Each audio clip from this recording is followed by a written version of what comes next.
pessoal do Projeto Vínculo. Quem fala com vocês hoje é Cristiane Damasceno, co-presidente aqui da UABDF.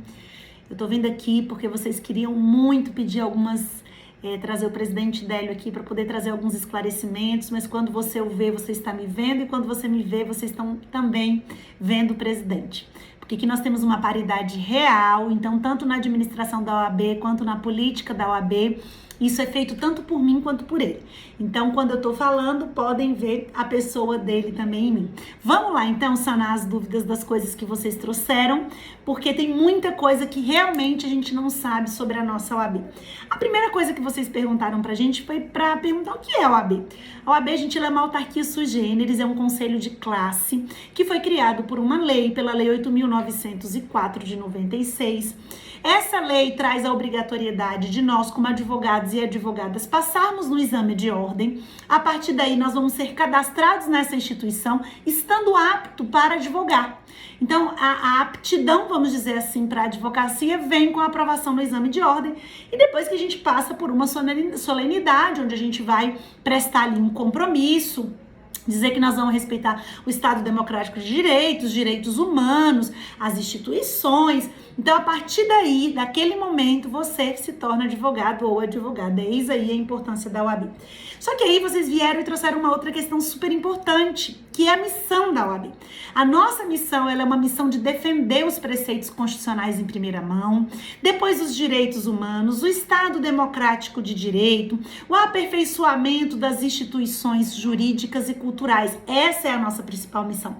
Parece que é pouco, mas é muita coisa que a gente tem para poder fazer e para poder defender. Por isso que aqui na nossa casa hoje nós temos quase 100 comissões dos mais diversos assuntos para poder realmente ajudar a advocacia, mas também acompanhar os pleitos, as ansiedades e os direitos da sociedade. A outra coisa que vocês perguntaram pra gente é como que a OAB ela é organizada. A OAB ela é organizada territorialmente. Nós chamamos essa organização e essa representação da OAB em seccionais. As seccionais, elas são, cada estado e o Distrito Federal tem a sua seccional, a sua sede da OAB. E a seccional, ela pode ainda fatiar o seu território em subseções.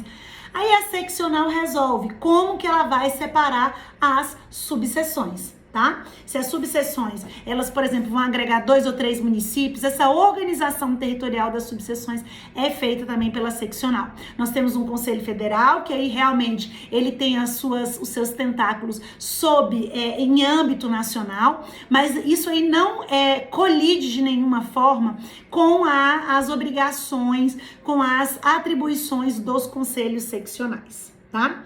E aí vocês fizeram uma outra pergunta, né? Falando disso, falando de atribuição. Quais são as atribuições? Então a gente tem aqui o dever de defender a prerrogativa dos advogados, a gente tem o dever de ajuizar ações em prol da sociedade e da advocacia. E aí eu tô aqui com o artigo 54 aberto. O 57, na verdade, ele vai lá e faz remissão ao 54, que é a competência do Conselho Federal, que acaba também sendo a competência territorial do Conselho Seccional. Assegurar as medidas para o funcionamento da nossa casa é outra atribuição nossa também, e a gente tem outras que estão escritas aqui no artigo 54. A outra pergunta que vocês fizeram, que é muito importante, aí, se a gente estivesse pessoalmente, mas a gente ainda vai ter essa oportunidade, eu sempre gosto de fazer uma apresentaçãozinha, porque talvez essa é a temática que a gente mais precisa saber. É com relação às prerrogativas da advocacia. Eu não digo só dos advogados, mas da advocacia, porque nós mulheres somos 52% hoje da advocacia do Distrito Federal. Elas estão lá no artigo 7º dessa lei que eu falei com vocês. Então lá tem muita coisa sobre as nossas prerrogativas. Por exemplo, a gente pode exercer a nossa atividade no território nacional, é diferente de outros países como Estados Unidos, por exemplo, né? Que a atuação ela é feita dentro daquele estado. Aqui a gente tem que ser tratado da mesma forma que o juiz e o membro do Ministério Público. A gente tem direito de ter acesso ao inquérito e a processo mesmo sem procuração. A gente pode falar sentado ou em pé, essa é uma prerrogativa nossa também, que está aqui no 12. A gente pode usar os símbolos próprios da nossa atividade, eu tô olhando uns aqui, mas nós temos aqui 21 possibilidades de prerrogativa prerrogativas que precisam ser respeitadas, que estão aqui no artigo 7º. Vale muito a pena fazer essa leitura para a gente saber quanto que as pessoas estão desrespeitando aquilo que a lei nos garante. Então, por exemplo, ter direito à palavra nas sessões é muito comum hoje, gente, virtualmente, a gente não conseguir falar. Então, é claro que os tribunais, eles preveem em alguns regimentos internos que existem alguns tipos de recursos que o advogado não pode fazer uso da palavra, o que particularmente eu não concordo. Mas de toda sorte, tem que ser dado ao advogado o direito dele estar dentro das salas virtuais, mesmo que nesses recursos você não tenha direito à palavra, para, se for necessário, você esclarecer situação de fato. Tá? Então, o artigo 7º, eu tô te dando essa dica aqui já, mas é coisa de prerrogativa dos advogados.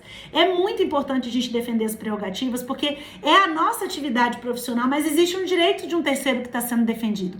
Então, quando você tem a prerrogativa da advocacia respeitada, você tem o direito do cidadão respeitado também. Eis aí a necessidade da gente ter um fortalecimento constante, políticas internas, de trabalho, de conscientização das pessoas que estão dentro desse âmbito do sistema de justiça com relação à necessidade de respeito às nossas prerrogativas, as prerrogativas da advocacia.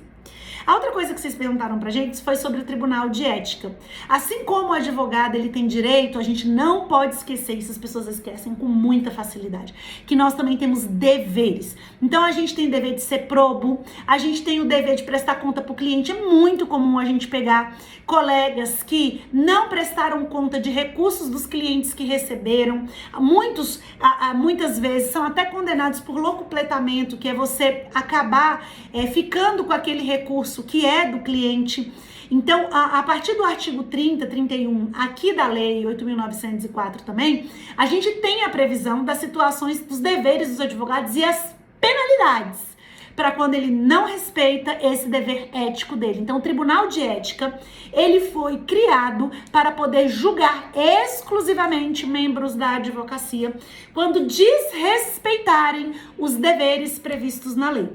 Então, o Tribunal de Ética é um órgão que funciona dentro da OAB, que ele é separado por turmas, porque a demanda do Tribunal de Ética, infelizmente, ela é grande, de colegas. Nós temos casos que realmente não procede, o cliente ficou insatisfeito, às vezes, com o próprio provimento jurisdicional, que é culpar o advogado por aquilo, mas a gente também tem demandas que merecem atenção, porque são pessoas que acabaram praticando alguma coisa que trouxe algum prejuízo para o cliente, e ele pode ser punido com uma pena, porque aqui a gente tem pena de censura, a gente tem aqui uma pena de advertência, aqui a gente tem uma pena de suspensão e tem pena de exclusão. A grande novidade do momento é que o Conselho Federal sumulou, por exemplo, que as pessoas que respondem por violência doméstica, elas não podem estar dentro dos nossos quadros. Isso foi um avanço para nós mulheres, que foi excelente, dizendo que a gente não aceita.